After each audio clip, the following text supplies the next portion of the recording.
All right, let's get started. How's it going, everybody? You made it in? Yeah? And so welcome. I'm Patrick Johnson, co-founder of Rock Paper Reality and co-organize AWENite. Hi, everybody. I am Emily Ullman, and I'm a part of the team here at AWENiteSF. I'm a co-organizer, and I'm also the CEO of SpatialFirst, and am excited to be here for tonight's event. Thanks. Awesome. Well, without further ado, let's give it up for Mike. He's going to be kicking it off. Hi, everyone. Thanks, guys. May I have the clicker? Yep. Thanks, guys. You got that shtick down. So anyway, I've been encouraged, as we often do, actually we did this last time we were here at Verizon, to give some kind of opening remarks to set the stage for our speakers tonight, including some insights and data and trend analysis that we're tracking at Artillery Intelligence. So I thought the best way to do that is to look at a few of our predictions, our 2020 predictions. We have plenty of them. I'm just going to go through 3 tonight, particularly ones that have some kind of Apple-related themes, as it's apropos to our theme tonight. And also, I promised them that I would make the disclaimer, and they didn't actually ask this, but I mentioned that I would make the disclaimer that, you know, this is a very Apple-centric night, right? We have Apple speaking. We have the rare gift of Apple being here and participating. But anything that I go over now is definitely not Apple-endorsed, Apple announcements. These are things from a third-party perspective of an industry watcher. The other thing I'll mention, too, is that I just want to give a few quick predictions, which hopefully leaves the door open for the event, the March event that these guys just mentioned, where Tom is going to be giving his 2020 predictions. And Tom and I were actually joking that, like, is it too late to give predictions? What are we, in mid-February? And, you know, I heard someone the other day say Happy New Year. So I'm considering it still open season for predictions. And actually, you're going to hear a lot more, probably more intelligent and expansive predictions from Tom in like 3 weeks. The next one's coming up, what, March 6th? Is that what you guys said? March 5th. Okay. So we'll get to hear more, and hopefully this is kind of a teaser prediction-wise. So anyway, again, we have a lot of predictions. I picked a few that were like having some Apple themes. The first one is, you know, the theme that everyone is thinking about and talking about, which is Apple AR glasses. Again, this is very speculative. We've thought for a while that the rumors about 2020 in terms of a market arrival for AR glasses from Apple was unrealistic, going by a few different factors. One, the state of the underlying technology, the market readiness, Apple's MO in not necessarily being first to market with new emerging tech. They tend to arrive late and then inflect the market. So the question is, when will they arrive? So we're actually predicting 2022 for market arrival and a possible late 2021, fall of 2021 announcement, as Apple kind of hardware announcements tend to go. We're predicting that first year out of the gate, unit sales of just over 500,000. In the second year, 2023, unit sales of just over 1 million. And that correlates to a installed base of 2023 Apple units of just over 2 million. And then that correlates to an overall aggregate market, including all other headsets, of about 5 million in terms of an installed base. And as you can see, Apple will kind of inflect the market and be the market share leader during that time period, according to our projections. Now, it's also interesting to note that, you know, this is, you know, ramping growth. It's obviously very impressive growth. But when we pan back to look at that relative to, say, smartphones, you know, that same 5 million here in 2023, you know, I tried to bump up the contrast as much as possible. Those bars are white. They're still not even showing up in terms of, you know, relative to almost 3.5 billion smartphones. That's about a 7x growth. So, you know, in a glass half full optimistic way, that's, you know, a lot of market to grow into.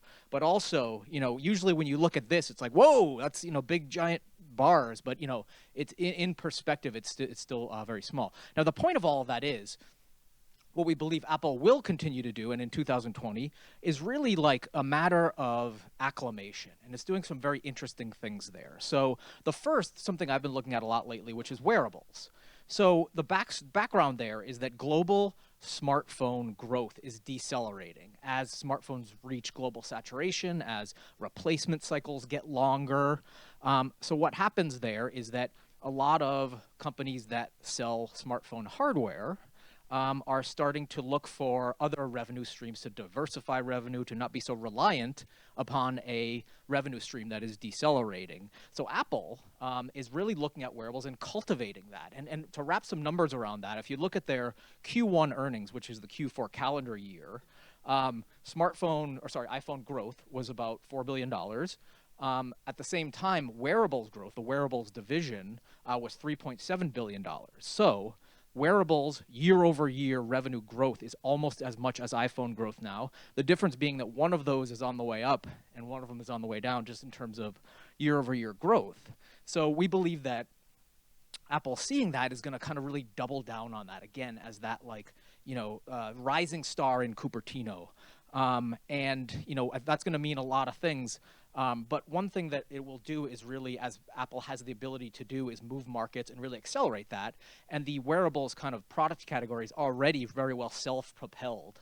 But what that's going to do, I guess the point is that that's going to acclimate the world to wearable sensors, wearing things on their bodies, AirPods, watches, and I think that that's going to make a softer landing for the eventual arrival of Apple AR glasses, if and when they do arrive. The second thing, which is more relevant to our topic tonight, which is ARKit, which is Apple's doing a great job in acclimating the world to spatial experiences, both users and getting the kind of the taste of AR in their mouths, but also developers and getting them conditioned to think spatially, to build things that are 3D in nature. And you add all that up, and it really creates a situation where when and if these glasses arrive, they really hit the ground running. So that's kind of what we expect from Apple in 2022, is to really push that ball forward, to kind of cultivate that soil for that eventual arrival. So the second prediction, and I'll do this one a lot quicker, is on that theme of kind of acclimation, and this is what we call training wheels. So though we're all very bullish on AR to kind of transform the future, mainstream consumers aren't really there yet. So we're finding that the most success, there's a pattern we see for AR products, the most success are those that position AR in ways that align with users' existing behavior or comfort levels or cognition. And a few examples of that are Snapchat lenses. They essentially are the most popular consumer form of AR, and they've done so by not even really saying the word AR and really adding it in an organic and additive way to a prevalent behavior that people are already doing, which is media sharing through social means. Another few examples here, Adobe Aero is a good example. They have integrated AR with the Creative Cloud. So lots of creative professionals, brands, agencies now have the ability to have AR as an access point through this very pervasive tool they're already using. A lot of examples here. Apple's Quick Look, I think, is a good one because we are in an Apple-focused night. Quick Look is great because it allows consumers to jump from a given experience quickly to an AR visualization scenario. And it allows e-commerce retailers, conversely, to kind of place that right within their existing workflows and that kind of consumer journey. I don't know if you saw, but Apple made the announcement today that they're now closing the loop on that by adding customizable buttons with companies like Home Depot and a few other pilot partners to then, from there, do things like buy or contact a rep or whatever the case may be to really close that loop. And again, it positions AR in that natural flow as opposed to expecting users to go find something. So you get the point there. A lot of other examples here. House is very big on this principle. Instagram's starting to do it. I'll get back to that in just a second. And then the third one, just in closing, advertising. We believe advertising is going to kind of keep the revenue crown, as we say. So there are a few different entities that are willing to pay for AR these days. And one of them is, lots of Pokemon Go players in in-app purchases. Another one is industrial enterprises that are doing various flavors of AR visualization and seeing a lot of ROI kind of feedback from that and really doubling down on it. And then there's advertisers. And advertisers are finding that AR really allows them to demonstrate products in very immersive ways, and they're seeing results. There's a feedback loop there. We track lots of campaigns and extrapolate the dollar spending, and we saw that in 2019, overall AR spending was about $1.5 billion, most of which was Snapchat. Snapchat is really focusing on this and zeroing in on it as really in alignment with their core kind of ethos as a camera company. But we're going to see a lot of other movement That's growing to 2.6 billion, or that's the trajectory we're seeing now this year, on its way to 8.8 billion. Like I said, Snapchat's the market leader here, but our kind of wild card and the thing we're looking at for 2020 is Instagram. Because Instagram has just recently integrated AR through Spark AR, and we believe that that's going to be very influential because there's a good product market fit there. AR plus Instagram's very camera-forward user base, we believe, is a good fit. Plus, there's this thing we've been watching where there's kind of this collision path where AR and transactions at Instagram. So they're starting to cultivate AR. In the last few years, they've also been trying to cultivate this experience or this use case around social discovery, around product discovery, around actual transactions, and they're increasingly adding in things like buy buttons. And this is related to the quick look example I gave earlier. But you add those two things together, and I think for Instagram, it's going to be this kind of peanut butter and chocolate moment where AR meets transactions, and it's that really kind of that flow I was talking about earlier. So that's going to be something to watch. And the last thing I'll say here too is because I always like to put things into perspective, sort of like we did earlier with the ARKit. The AR glasses installed base. This seems like a lot, 8.8 billion in 2023. But if you look at the global advertising spend, which is $500 billion, this is less than 2% of that. So a lot of room to grow into on a positive note. I mean, it's still so small, but there's a lot of room to grow into. So actually, I'll stop there. I'll put a period there to leave room for all of our great speakers. I hope this has been valuable in just kind of framing a few things. So next, we're actually going to hear from Dan from Verizon. And Dan, I'll say, before these guys clap for you, thanks for having us in your awesome space. So please welcome Dan. All right, well, thank you very much, Patrick.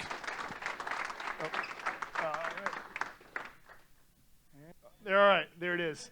You'd think I'd know how to use a clicker by now. Well, anyways, thank you so much for taking the time to meet with us. My name is Dan Setterby, and I lead the day-to-day operations here on the product technology team at the Verizon Innovation Center and 5G Labs. Now, before I go ahead and take too much time, I just want to give you guys a quick history lesson about the innovation program, the labs, and where we came from. So we actually first started this endeavor back in 2012 when there were a lot of different standards competing for connectivity globally. Sprint was pushing WiMAX, a decommissioned military communication protocol. Us, Vodafone, China Mobile, all came together to push 4G LTE as that standard moving forward. And our part in that was to open up these two innovation centers and labs, one here and one in Boston, Massachusetts. We kind of position these as sort of the Ellis Island, a place where developers, innovators, engineers with product ideas could come to us. We'd help them in our labs with pre-certification testing, get them up and running. In some cases, we offer them direct go-to-market support via our direct sales channels. In the past 10 years, we've actually helped over 600 companies get their products and services connected to our network. And now we're at a different time. We're at a time of change. We're getting ready to launch our 5G network, which is something that we're really feeling is going to change the world. So right now, a lot of that R&D effort is pivoting towards standing up technology validation testing and pre-commercial trials in the 5G space. So if any of you guys have any ideas you'd like to test out, either 5G or MEC, Stefan Schmidt, if you want to raise your hand in the back there, he's our technology scout, and he'd love to get you guys set up with some lab time. As you guys go through the evening, if you have any questions about Verizon, some of the technology that we're positioning, you can either talk to myself, Venki, or Stefan. We'd love to hear about it. All right, I'm going to hand it off to the next speaker. Please welcome Bart to the stage. Hello, hello. That's fantastic. Thanks for that welcome. Very excited to be here. Apple, thank you very much. You couldn't ask for a better warm-up demo audience opener for you. So don't get that chance very often, so appreciate it. And thanks so much to the AWE crowd as well. Your support has always been greatly appreciated. So I think would love to just show you a little bit about what we've been building with our Placetime mobile application. And so it's really, I think what Apple is showing off here and is very indicative of this journey that we're on towards what we think of as ubiquitous spatial computing, where our phones are going to be capable of coming in and scanning and capturing space in 3D. That very same motion that will capture that space in 3D also develops that AR cloud digital fingerprint that allows these devices to now know kind of exactly where they are at all times in space. And with that, the opportunity, of course, to now place content persistently into the real world, effectively an interface layer into that real world. And now you've got this 3D model of that space where you can allow people to remotely view that same digital content within the context of the space itself. And so we've been very excited about what these technologies mean. Both Emily and myself have spent practically a lifetime in the commercial real estate or adjacent to construction and architecture.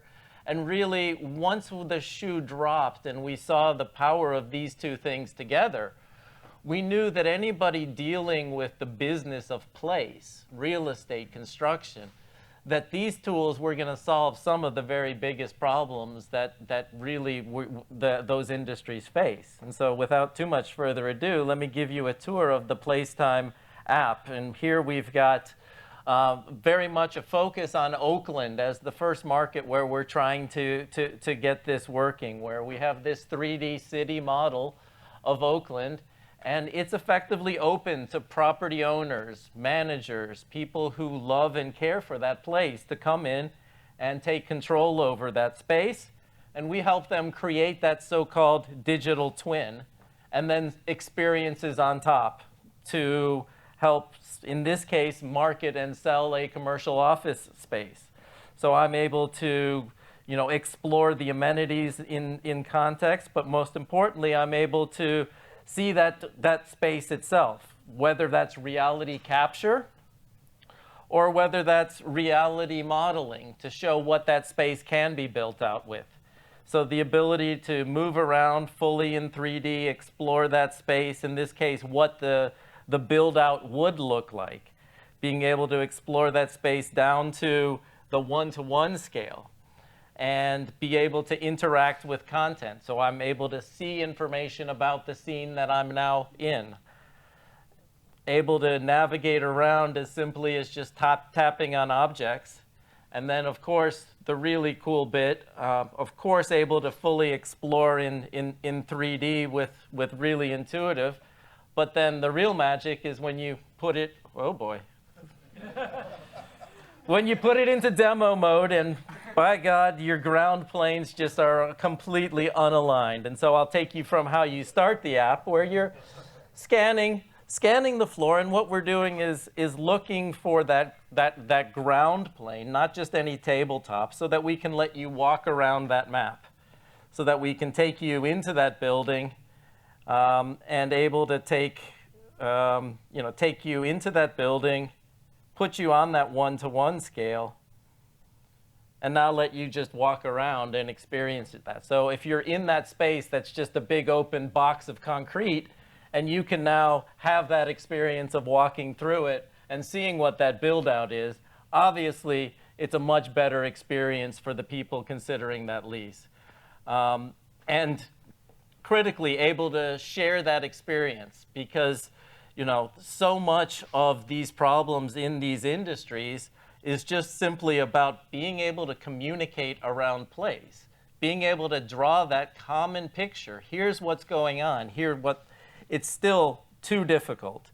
So what we've done is tried to make it as easy as possible to pull these models together, bring them in to the scene, and really harness this power of this coming ubiquitous capture of 3D data, and able to kind of just wander around and explore these spaces.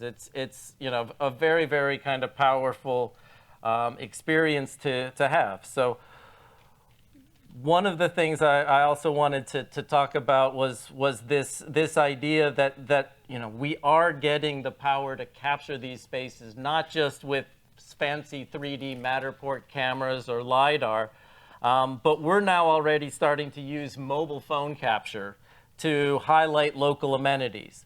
The real estate business is all about delivering all these amenities to the office workers. And so this is the amenity you get in Oakland, is being a part of this sort of thriving street art scene. And we were able to capture this in about maybe 3 or 5 minutes using display land, but obviously 6D AI, and as Lots of other companies are working to allow that sort of capture.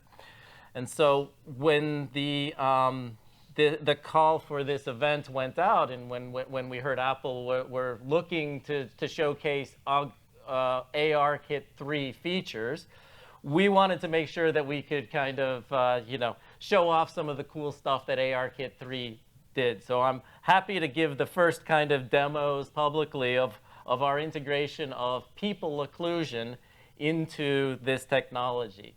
And what that means is that we're bringing people into these scenes. And so what I'm able to do is just toggle over to my people in the scene mode being on, and we just first, oh wow, wow, that's kind of cool. I'm in the scene, and I can like tap, and you're in the scene. I've never done it with this many people, and you're sitting on a rock. Why are you in the rock, Nicole? So, this was a lot a lot of fun to kind of start experimenting with. And what we thought we would do for tonight and for your demo pleasures is we created we scoured the depths of Sketchfab. I'm going to turn this off for a second, and tried to think what kind of cool experiences could we create where you could come in and film yourself, basically create a little selfie video of you in these scenes. So we've got, the obligatory I'm on a boat opportunity. We've parked our virtual yacht out here. We are looking for sponsorships. So, we've got plenty of grade A sponsorships availability. We've also got our diminished Lady Liberty. You can put yourself right. Whoops, I missed Lady Liberty over there. There's Lady Liberty. We brought her down and put her right there so we can get selfies with a slightly larger version of ourselves, but we can scale these things as need be. But the interesting thing as we started playing around with this people occlusion and the ability to bring people into these scenes was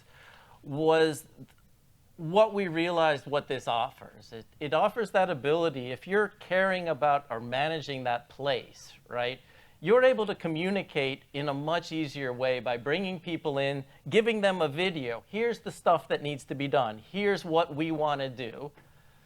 You send them the video, but then you're also sending them that full 3D digital experience. They can come there. You interact with the same interface content, the same content that you're in the scene with that person. I mean, you are in the scene of the world, but you're also in the, in with this digital information layer, and being able to just point at things and get people accustomed to that idea that they now have content living all around them, that when they come into these places that are wired up with these technologies, they can just use their phone as a magic wand, pointing at the stuff that they need to get and getting a nice little bit of an interface that will help them get that job done.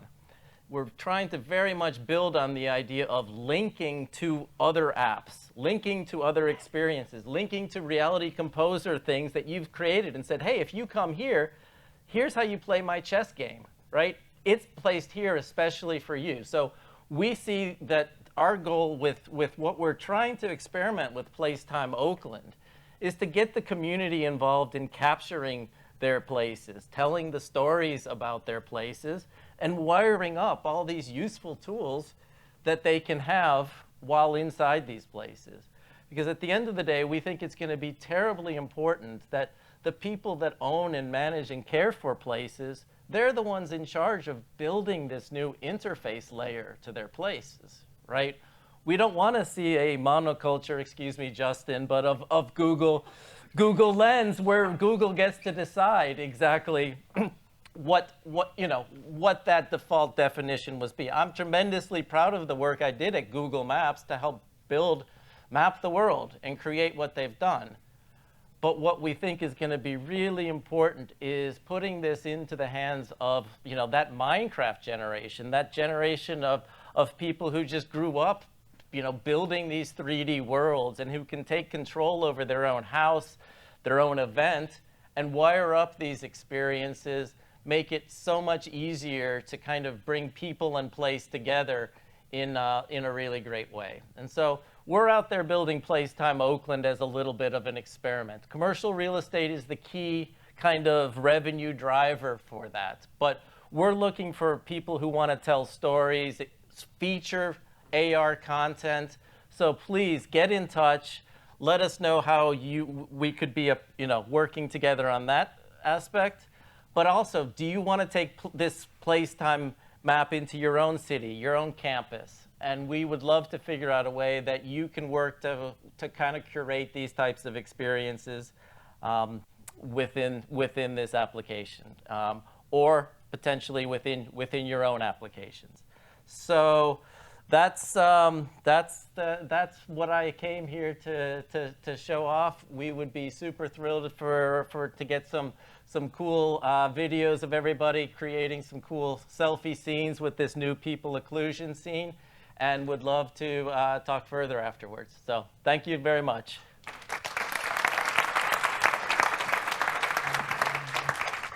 All right, thanks, Bart. And coming up next, we have Zac from Jigspace. Please welcome Zac to the stage, to the space.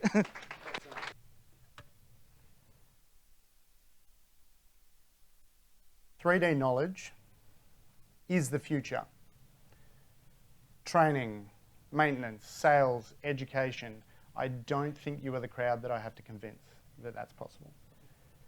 So 3D knowledge is the future. How do we share that knowledge? How do we present it? That's where we come in. Jigspace makes spatial presentations easy. Bit of a history about us. Numa and I, that's Numa over there, I'm Zac. We founded Jig in 2015. In 2017, we launched Jigspace, the Jigspace app, alongside iOS 11 and ARKit, and we now have more than 3 million downloads. Just mid last year, we launched Jig Workshop, which is the tool that lets you create presentations, or we call them jigs.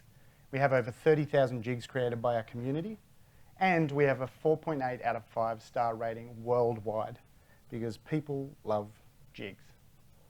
So you can create them, but how easy is it? I'm going to give you a demo right now using one of our companies one of our customers. Sorry. So let me just connect here.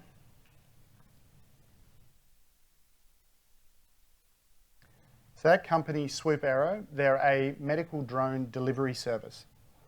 So they provide vaccines for remote communities. Let me just get this set up. So they provide vaccines for remote communities in places like Vanuatu and Malawi. So they basically get drones that fly in with vaccines, and the communities can take them out, and it saves them round trips of like 6 days. It brings it down to 30 minutes for their vaccines to get around. So we've worked with them to bring them onto the Jigspace platform. They have thousands of people in these communities that they have to train on how to maintain their drones, how to remove the vaccine devices, how to do all this stuff with them, and they use Jig to do that. So let me give you an example. This is the kind of jig that they make. It's actually one that they have said we can use. Loading in their Kookaburra drone.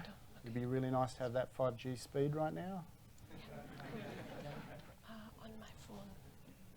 So this is their drone. This is their CAD file that they've graciously lent to us for this demo. Now it's pretty basic right now, so I'm going to customize it a bit. I'm going to give it a nice material, so I'll jump in here. Now this outside bit is a shiny plastic, and it is pure white. This little lid here on the top is the same, so I just get the little eyedropper, match that material. These poles are carbon fiber. I've got that in here somewhere. The rotors are plastic, but they're black, as is this base, and these little parts right in here are chrome. So there I've got the jig set up, I've got this model set up, so it looks pretty nice, it looks fairly realistic. as it should. So now I'm going to create a presentation, a training presentation that shows you how to remove the vaccine, to replace it, and then also the takeoff safety procedure that they have to go through. So first, I create a new step. I'm going to grab the top here. I'm going to spin it open. Just put it in place. That's about right. Okay, cool. That's doing what I want. New step. Bring out the vaccine. So very simply, I've been able to do that. Now I want to close it back up again. So I will just select that step, duplicate it, select the first one, duplicate it again, and now we have our process. Cool. So we know how to remove and replace the vaccines. So the next part is the takeoff procedures. So there's a bit of a safety component to this. So I'm going to bring in an arrow. I'm going to create a new step. I'm going to bring in an arrow. I'll search for that in our model store. Right, so we've got an arrow here. I can place it on all steps, or I can just keep it in the one that I have. So for now, I only want it in this step. So there's my arrow there. Just going to bring it out here, spin it around, put it on its side. So that looks pretty good. I want to duplicate that. Add another arrow here. Again, it's just on this step, so I tap to confirm. Rotate that around. And there we've got a couple of arrows pointing out to the side. Now, the goal of this is to tell the operator to stand 5 meters clear. So I'm going to move these arrows out. Whoop. Put in a message here. Stand 5 meters. I'm going to spell meters in the American way for you folks, so there's no confusion. This is safe. And then I'm going to create one last step, and that is the drone. I'll select the whole thing, taking off. So there is my presentation. I'll just step back through to make sure it all looks good. Perfect. And now let's view it in AR. Okay, place it there. So there's the drone, and here's the jig I've created.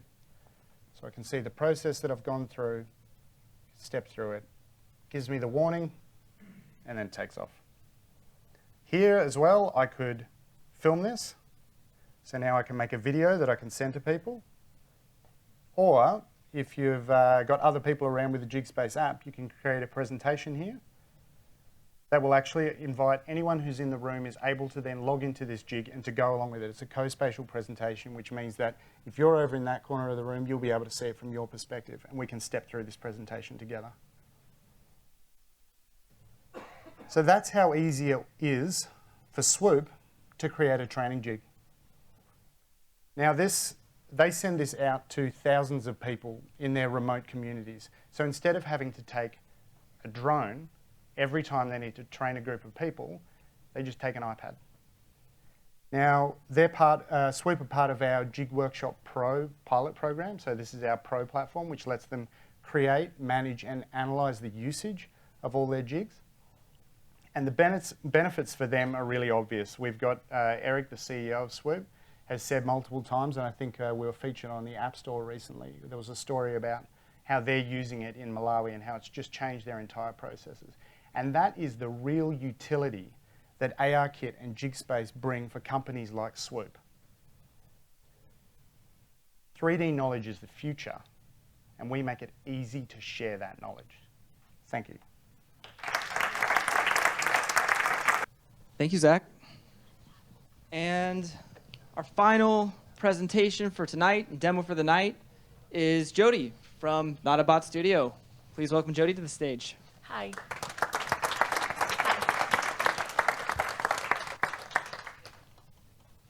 And my husband would join me for the demos. The demo is this clicker. If you need to go through just one slide or more? 2 slides, I think, but yeah. Here you go.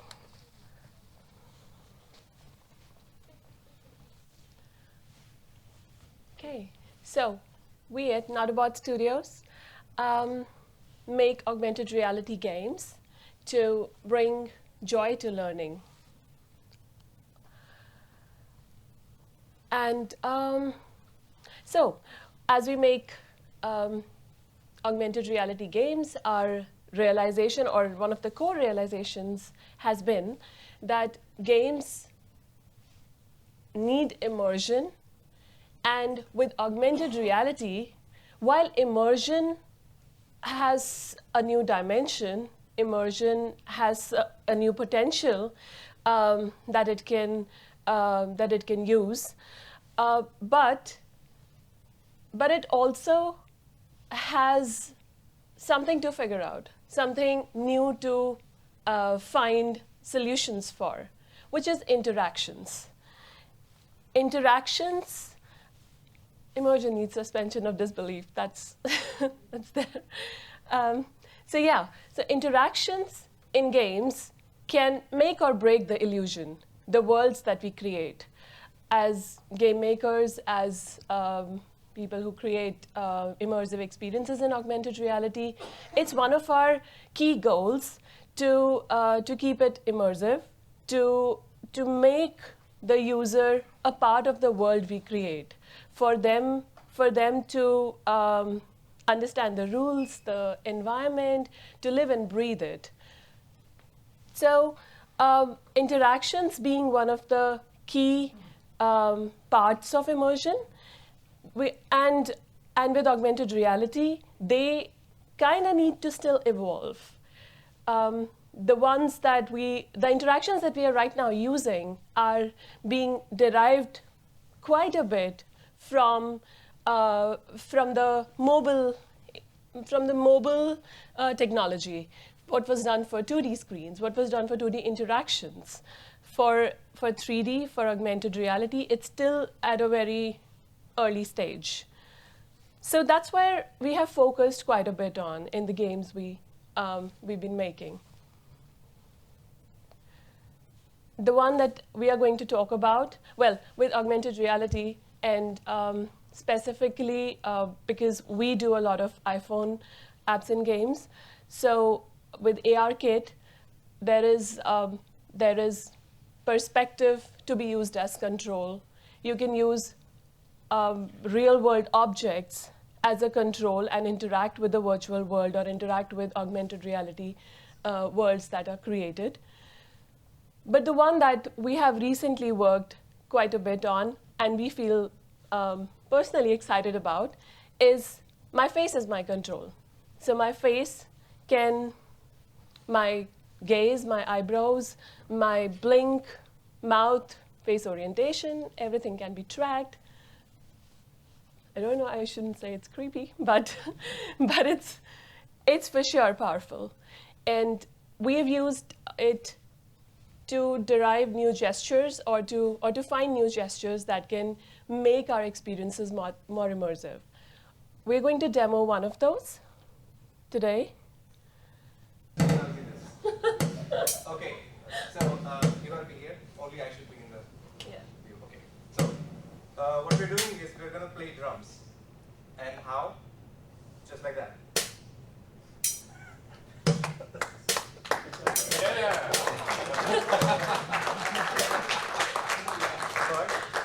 So I could do this. Or I could make my own beat. So you start the entire kind of UX, design it the and entire then play UX it. has to be audio, because I can't see my own screen unless I'm in front of an Apple TV. So I have cues for everything I do. Now let's go into recording mode. Now whatever I do, it's going to get recorded.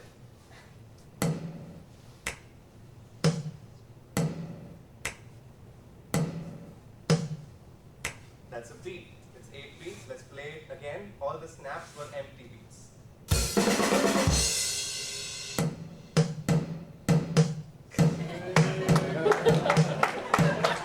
Finally, saving some face. You can try anything you like. 1, So either freestyle or we record some beats and then play them like a 4, rhythm. empty, empty, Just recording it. 7, 8, and play.